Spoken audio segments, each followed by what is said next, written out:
ہم نے دو وحدتوں کو،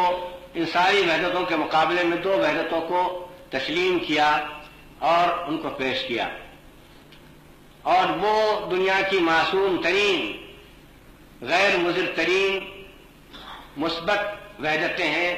تعمیری وحدتیں ہیں، ایک وحدت انسانی اور ایک وحدت ایمانی۔ وحدت انسانی تو یہ کہ یہ پوری نسل انسانی یہ ایک آدم کی اولاد ہے، اور حضرت صلی اللہ علیہ وسلم نے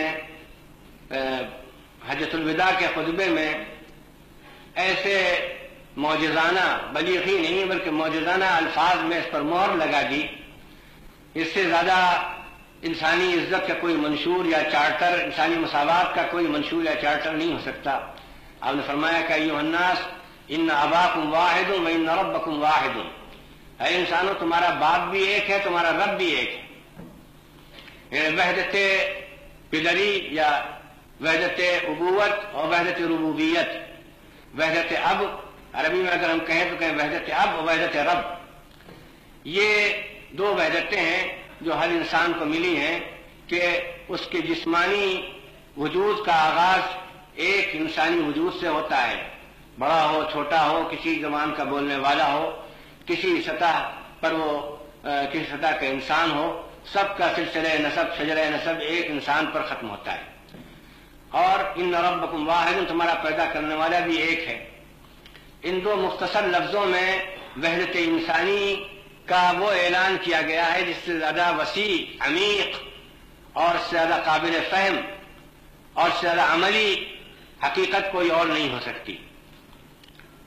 کہ یہ دو وحدتیں جو انسان کو ملی ہیں، جو انسان کو ایک دوسرے سے منسلک و وابستہ کیے ہوئے ہیں، کہ نسل انسانی کا مورث ایک اور نسل انسانی کا خالق ایک، اس لیے ہر شخص ایک دوسرے کا بھائی ہے اور دو رشتوں سے بھائی ہے، ایک باپ کے رشتے سے اور ایک پیدا کرنے والے کے رشتے سے۔ اور باپ کا ذکر اس لیے کیا کہ یہ حقیقت سب سے زیادہ عام فہم ہے سب کے لیے، اور اس کو سب مانتے ہیں۔ اور رب کے بارے میں مختلف خیالات ہو سکتے ہیں، لیکن زبان نبوت نے اعلان کیا کہ مورث اعلیٰ بھی نوع انسانی کا ایک ہے، اور اس کا پیدا کرنے والا اور اس کی پرورش کرنے والا بھی، جس کی پرورش کا سلسلہ جاری ہے۔ یہاں پر خالق کا لفظ نہیں آیا بلکہ رب کا لفظ آیا ہے۔ یہ وہ وحدت انسانی ہے جس کا اعلان حجۃ الوداع کے خطبے میں کیا گیا، کہ جو گویا ایک عالمگیر خطبہ تھا، جس کی مخاطب پوری نوع انسانی تھی، اور جو ایک شہادت تھی جو ایک نبی دے رہا ہے، اور ایک اعلان جو خاتم الانبیاء کر رہے ہیں۔ اس کے بعد دوسری وحدت، جب اس وحدت پر حملے ہونے لگے، جب یہ وحدت انسانی خطرے میں پڑ گئی اور وحدت اب اور وحدت رب دونوں میں رکھنے پڑے، اور یہ انسان جو دنیا میں پھلنے پھولنے کے لیے پیدا کیا گیا تھا، جو کسی بڑے سے بڑے شاداب سرسبز درخت اور کسی بڑے سے بڑی ہیرے اور جواہرات کی کان سے بھی زیادہ اپنے اندر قدرت کے خزانے رکھتا ہے، اور جو مقصود کائنات ہے اور جس کی خاطر یہ ساری دنیا پیدا کی گئی ہے، جب وہ قابل نفرت ٹھہرا اور جب ایسا معلوم ہوا کہ اس سے زیادہ اس دنیا کے لیے، اس انسانیت کے لیے، انسانیت کے چہرے پر کوئی داغ نہیں ہو سکتا، تو ایک ایسی وحدت کی ضرورت پیش آئی جو اس وحدت کو بچائے اور اس وحدت کا ہمیشہ اعلان کرتی رہے، اور جو اس وحدت کے لیے پشت پناہ ہو، اور جو اس وحدت کے لیے اپنے جان کی بازی لگا دے کہ وحدت انسانی قائم رہے۔